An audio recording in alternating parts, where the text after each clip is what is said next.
Hello and welcome. এখন দেখব কিভাবে আমরা ওপেনক্রাফট সার্ভার ইউজ করে এসএনপি গুলার ক্যাজম প্লাসের প্রেডিকশন রেজাল্ট পেতে পারি। প্রথমেই আমাদের ওপেনক্রাফট সার্ভারে যেতে হবে। ওপেনক্রাফট সার্ভারের লিঙ্কটা যদি আমাদের জানা থাকে তাহলে সেটা আমরা কপি করে ব্রাউজারের অ্যাড্রেস বারে পেস্ট করতে পারি।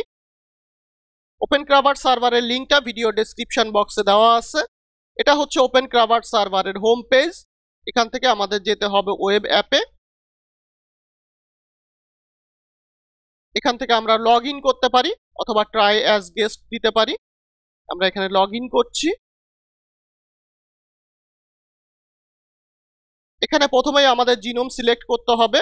আমাদের ক্ষেত্রে জিনোমটা হচ্ছে HG19 অথবা GRCH37। এরপর এখানে আমাদের ভ্যারিয়েন্টগুলো দিয়ে দিতে হবে।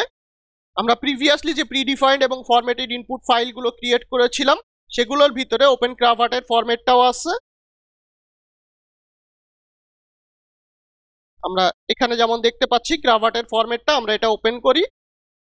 এখান থেকে আমরা পুরোটাকে সিলেক্ট করে এটাকে কপি করতে পারি। এরপর আমরা এখানে পেস্ট করলাম। এখন আমাদের নিচের দিকে যেতে হবে। এখানে আমরা ক্যান্সারে ক্লিক করব। এখানে আমরা নিচের দিকে বিভিন্ন মেথডগুলো দেখতে পাচ্ছি। এখানে আমাদের ক্যাজম প্লাসে ক্লিক করতে হবে। এরপর এখান থেকে আমাদের ক্যাজম প্লাস সিলেক্ট করতে হবে। এখানে নিচের দিকে আমাদের অ্যানোটেটে ক্লিক করতে হবে। এরপর আমরা উপর দিকে যাই। এখানে আমরা দেখতে পাচ্ছি আমাদের জব আইডি। এখানে আমরা জব স্ট্যাটাসটা দেখতে পাবো।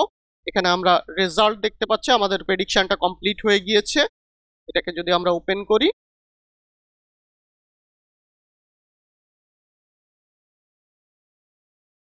এখান থেকে আমাদের যেতে হবে ভ্যারিয়েন্টে। এরপরে এখানে আমাদের ভিউ টেবিলে ক্লিক করতে হবে। এখানে আমরা আমাদের প্রেডিকশনগুলো দেখতে পাচ্ছি। এখান থেকে আমাদের ক্যাজম প্লাসে ক্লিক করতে হবে, তাহলে আমরা পি ভ্যালু দেখতে পাবো।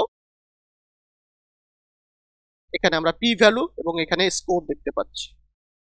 এরপর এটাকে আমরা সেভ করতে চাইলে আমাদের এক্সপোর্টে ক্লিক করতে হবে।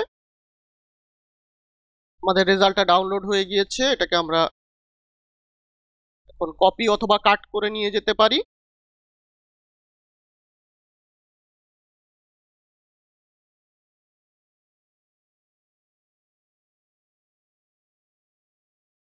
এটাকে আমরা রিনেম করে রাখবো, সেটা হচ্ছে ক্যাজম প্লাস ডট টিএসভি।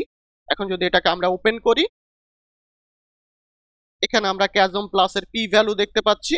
এখানে আমরা স্কোর দেখতে পাচ্ছি এবং এডিশনাল বিভিন্ন ইনফরমেশন এখানে আমরা দেখতে পাচ্ছি।